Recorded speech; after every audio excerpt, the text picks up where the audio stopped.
Hey YouTube, how's it going? This is Gons from Face Like the Sun.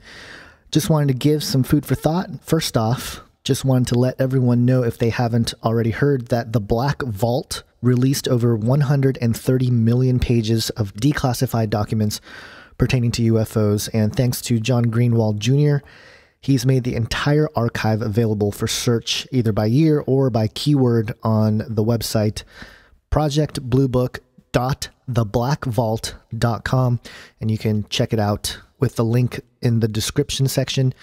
I'm personally having issues with connecting with it just because there are probably tons of people visiting the site right now, as it was just announced recently. It's a great resource for anyone who's interested in researching these topics, and some of the documents have been out there for a while, but the Black Vault tried to organize it and make it into a searchable database so you can get in there and start looking for stuff.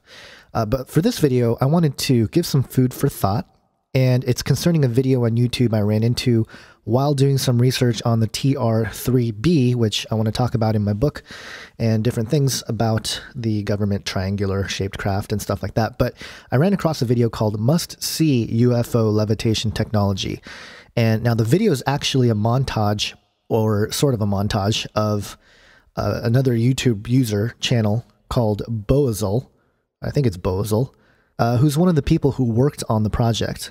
But I thought I'd give some things that I noticed when I was watching this video from a biblical standpoint. Just some food for thought. First off, the appearance of smoke. Now this is interesting. Now, in the video, they use liquid nitrogen to make the disc look like it's smoking while it's quote-unquote levitating on this magnetic rail. And we know that the smoke that appears to come off of liquid nitrogen is actually more like fog and not smoke. But it got me to thinking about the Old Testament when it talks about the pillar of cloud that God appeared as in the Old Testament. You have Deuteronomy 31:15, among other places, that talk about this pillar of cloud. But why would that matter? Why would that be interesting? Well, consider the fact that in the video it also says that they used sapphire. In fact, sapphire crystal at 500 micron. And if you go to Exodus 24:10, it says, "And they saw the God of Israel, and there was under his feet, as it were, a paved work of sapphire stone, and as it were, the body of heaven in his clearness." Some translations talk about the clear sapphire stone here. So I thought that was interesting, that there's two elements there so far: the appearance of cloud from the liquid nitrogen, and then also the sapphire as one of the main ingredients for this quote-unquote levitation. So it sort of begs the question, how would this sort of science work if it was scaled up into a larger size? And then the third thing that really was kind of interesting was that this experiment was made by the Superconductivity Group at Tel Aviv University in Israel.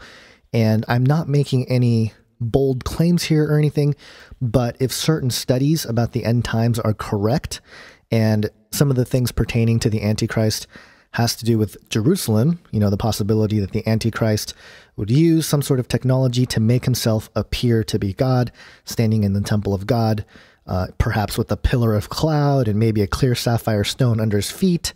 You know, just some food for thought there. I'm not saying that that's what it's going to look like.